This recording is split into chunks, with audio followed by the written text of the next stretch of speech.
गृहमंत्री अमित शाह गुवाहाटी दौरे पर हैं। यहां गुवाहाटी में सीआरपीएफ परेड 2026 का आयोजन किया गया। इस दौरान गृहमंत्री अमित शाह ने क्या कुछ कहा, आइए देखते हैं। कि वो दिन को पुलिस स्मृति दिन के रूप में मनाते हैं। वो केवल सीआरपीएफ के लिए नहीं, देश भर की आंतरिक सुरक्षा में लगी हुई राज्यों की पुलिस और देश के सभी सीआरपीएफ के लिए बहुत गर्व का विषय है। इसी प्रकार से 21 अक्टूबर को हम पुलिस स्मृति दिन मनाते हैं। 9 अप्रैल को 1965 में कच्छ के रण में सीआरपीएफ ने सरदार पोस्ट पर बहादुरी दिखाते हुए पाकिस्तानी सेना का मुकाबला किया। मगर 9 अप्रैल को भी पूरा देश आज उनके स्मरण में शौर्य दिन के रूप में मनाता है। इस शौर्य दिन और पुलिस स्मृति दिन, ये दोनों महत्वपूर्ण यादगार दिन जो सभी वर्दीधारियों के लिए महत्व है, वो सीआरपीएफ के ही अकाउंट में जाते हैं, आपके पराक्रम को ही एक्नॉलेज करते हैं। ये बहुत बड़ा गर्व का विषय है।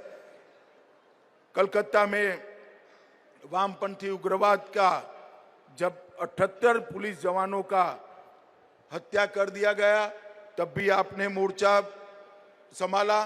संसद भवन पर हमला हुआ, तब भी सीआरपीएफ ने ही हमले को नाकाम किया। श्री राम जन्मभूमि पर नाकाम हमला हुआ 2005 में, उसको भी आपने ही नाकाम करने का काम किया। कई ऐसे मौके आए हैं जहां सीआरपीएफ तैनात होने का मतलब है देश के दुश्मन, उनकी विफलता, पराजय सुनिश्चित हो जाती है। आज भी कहीं से भी अशांति का समाचार आता है और कंट्रोल रूम से मुझे समाचार मिलता है कि सीआरपीएफ के जवान पहुंच गए हैं, तो मैं निश्चिंत होकर रात को सो सकता हूं, क्योंकि सीआरपीएफ के जवान कभी विफल नहीं होते हैं, वो परिणाम लेकर ही आते हैं।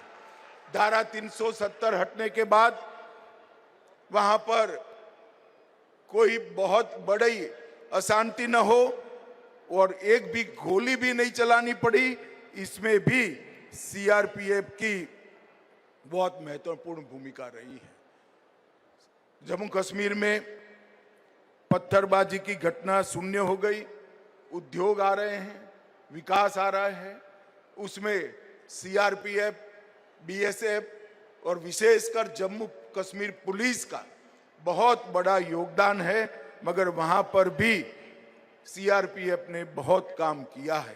पूर्वोत्तर राज्यों में शांति बहाली करने के लिए भी, और अभी जब मणिपुर में जातीय हिंसा हुई, उसके लिए भी ये नस्लीय हिंसा को काबू करने में सीआरपीएफ को ही अंत में हमें वहां डेप्यूट करना पड़ा। मित्रों, आज मैं देश में चल रहे माओवाद के खिलाफ के अभियान की निश्चित रूप से जिक्र करना चाहता हूं। देश के 12 जिलों, 12 प्रदेशों और अनगिनत जिलों में माओवाद ने एक प्रकार से वहां की जनता को नागचूड़ के अंदर जकड़ कर रखा था।